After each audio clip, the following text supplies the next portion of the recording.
What if pain isn't the problem, but actually the pathway back to you? You're listening to The Leadership Wound, From Pain to Permission. I'm Amanda Rohr, your host and founder of Authentically You, coaching for embodied spiritual living and leading. This is where we get honest about the real cost of leadership, the burnout, the pretending, the rejection, and the return to your authentic self. Because this isn't about performance, it's about permission. Welcome to the leader you've always been. Because that kind of leadership, it not only changes you, it creates space for others to lead from their truth too.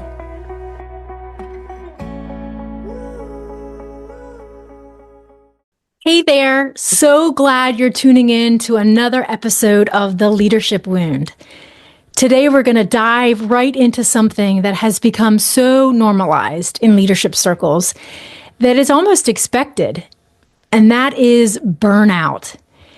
It's the pressure to keep going, always be available, and prove your worth through your output. It's a mindset that tells us that exhaustion is the price of leadership. But here's the truth. Burnout is not a badge of honor. In my 25 years of experience leading and coaching others, I've seen so many talented leaders pushing themselves beyond their limits, thinking that their worth is tied to their work. We live in a culture that rewards overwork. It almost romanticizes the hustle. But what we rarely talk about is the cost that it has on our families, our relationships, and on our bodies, spiritually, mentally, and physically. The truth is, disconnection is what fuels burnout. Disconnection from yourself, from your body, from your values, from what truly matters to you. When you're constantly chasing the elusive external validation, whether it's approval, achievement, or acceptance, what you do is ending up sacrificing your well-being along the way. We've been taught to see rest as weakness, to wear our busyness as proof of our value. But I've come to realize that true leadership is not about how much you can produce. It's about how aligned you are with who you truly are, your authentic self. But let's talk first about how we get there to this true alignment. Because it's not as simple as deciding to rest or choosing to unplug.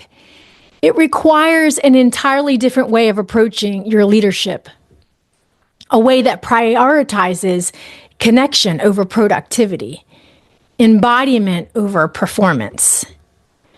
Burnout is not simply the result of working too many hours. Research has shown that burnout is more closely linked to a lack of alignment between your work and your core identity, values, and strengths.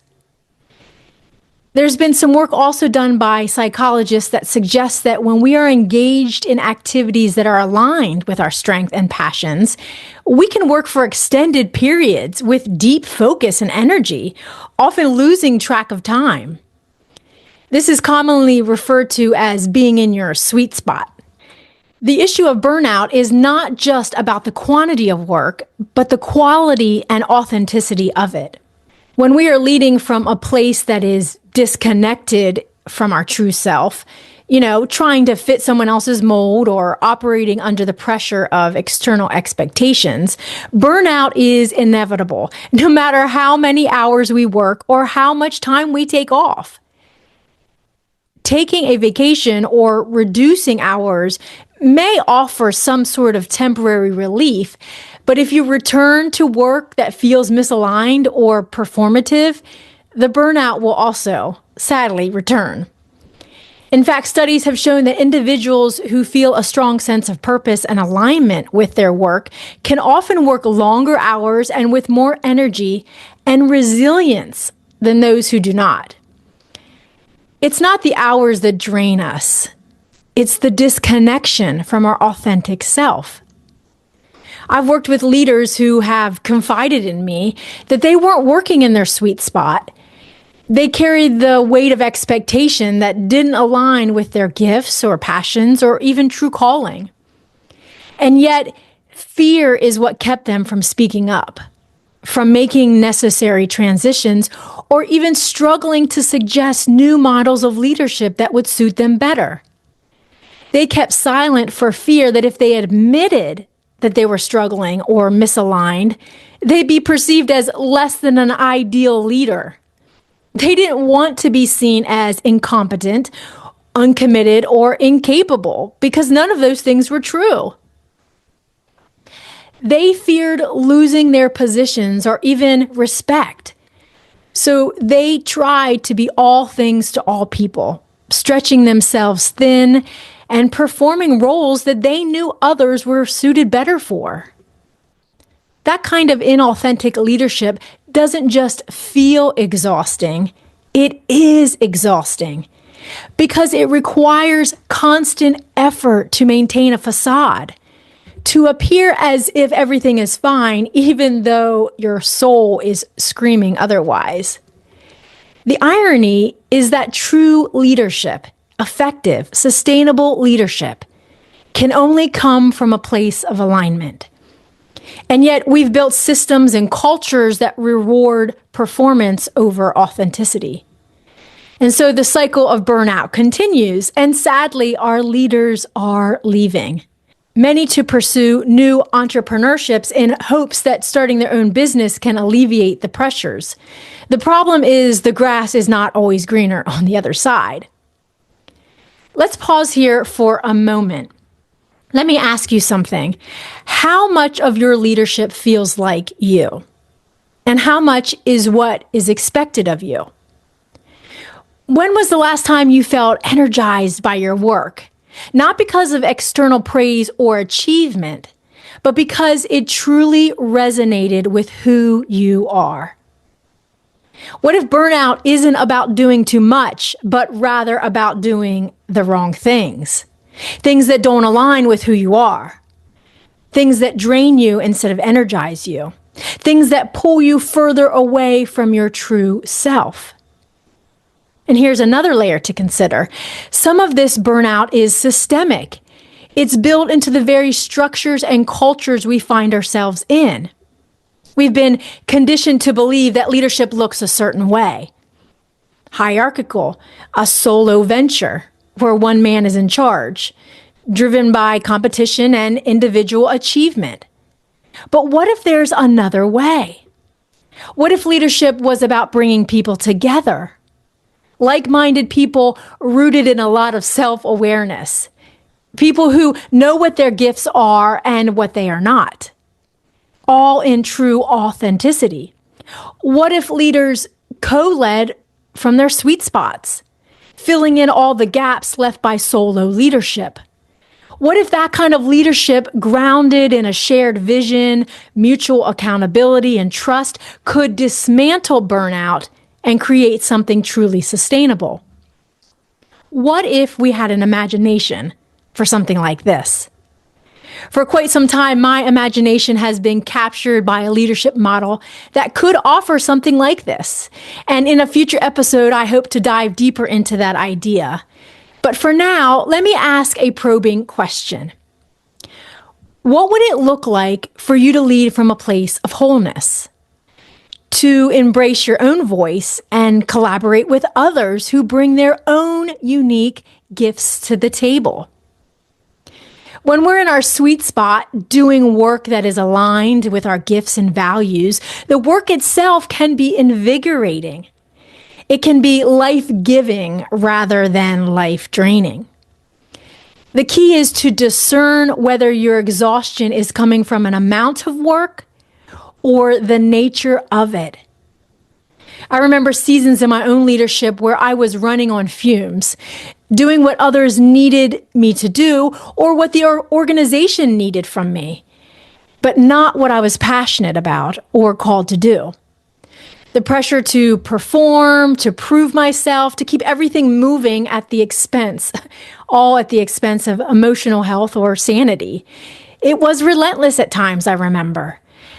And when I finally stopped to ask myself, Why am I pushing so hard in a model of leadership that is not truly aligned with my authentic self? The answer I found wasn't as simple as I thought. In fact, it was layered in years of internalized beliefs about what leadership was supposed to look like. For me, burnout was the inevitable result of living someone else's definition of leadership. It wasn't until I began dismantling those definitions and actually reconnecting with what mattered to me that I could finally break the cycle. This process of reconnecting begins with embodiment. It starts with being present in your own body, like noticing when something feels off and acknowledging it instead of ignoring it. It means giving yourself permission to feel and even befriend those feelings. You know, the feelings of exhaustion, frustration, even grief. To listen to those signs instead of dismissing them. Now, depending on what you were taught, this could be difficult for you, as some of us have a very complicated and uncomfortable relationship with our feelings. But it doesn't have to stay that way. Our feelings are not something to run from or even hide from. They're actually a gift, often revealing what the mind can't yet articulate. Even those painful emotions can shed light on whether we're operating in our true self or our false self. We all must learn to befriend our emotions, not as enemies or interruptions, but as sacred messengers. Because when we begin to welcome them rather than resist them, that's when we gain access to the deeper wisdom and clarity that we need in order to find freedom in the areas that we are not free in yet. To some extent, this is where the tagline for the Leadership Wound podcast came from pain to permission. Some of our most painful feelings can be the pathway back to our true self if we allow them to be. But here's where it gets tricky. The culture of overwork is seductive. It promises validation and approval. It tells you that if you just keep pushing, you'll eventually arrive at some elusive place of success or fulfillment. But many of us know that place never truly arrives, does it? And so most of us, instead of sitting with and processing our emotions, we give in to the tempting illusion of, if I can just hang on a little longer, I'll make it, rather than face what is presently true about our situation. It's no wonder so many leaders find themselves exhausted and end up leaving their roles. Often they're in positions that don't align with their natural skill set or their most authentic self. Sure, we can all do the job, but finding fulfillment in it is hard. And that's the heart of burnout. Burnout isn't a personal failing. It's a natural human response to a system that demands something from us that was never meant to be ours in the first place. When we keep trying to lead in a way that isn't true to who we are, it chips away at us over time. And unless we name that truth, we'll continue repeating that same cycle, wearing ourselves down by wondering, why does this not feel right? The question then is, how do we break free? How do we unlearn the scripts that tell us our worth is tied to our output?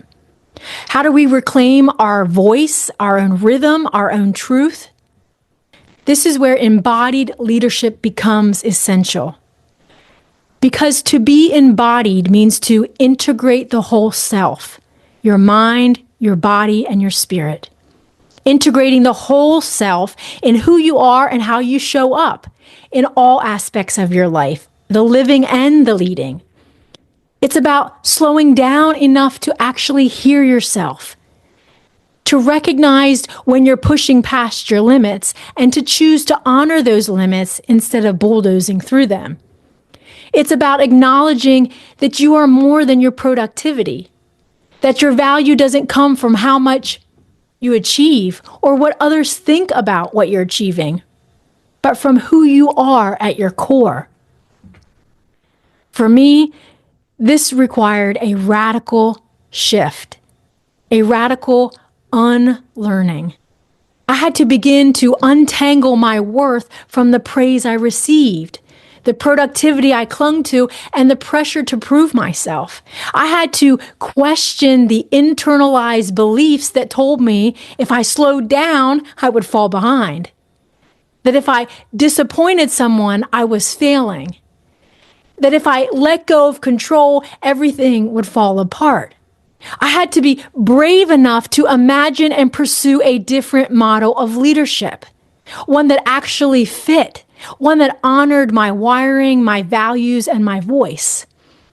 A model that wasn't structured around traditional hierarchies or rigid expectations, but one that made space for shared leadership rooted in individual strengths.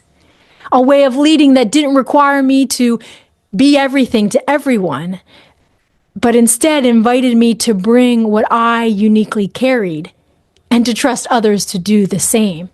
I was in search of a model rooted not in performance or competition, but in the presence of my authentic self. And maybe you are too. So let me leave you with this. You have permission to question the models of leadership you've inherited. You have permission to unlearn what no longer fits, to search for or create a way of leading that is true to who you are, one that doesn't lead to burnout, but to wholeness, one that aligns with your strengths, your story, and your soul. Because that kind of leadership, it not only changes you, it creates space for others to lead from their truth too. Thanks for tuning in to The Leadership Wound. I'm so glad you're here. I'm excited to continue this journey with you. If you're ready to stop performing and start leading authentically, hit the subscribe button so you never miss an episode. You can also follow me on Instagram, Facebook, and at my website, authenticallyu.org. Until next time, lead like you.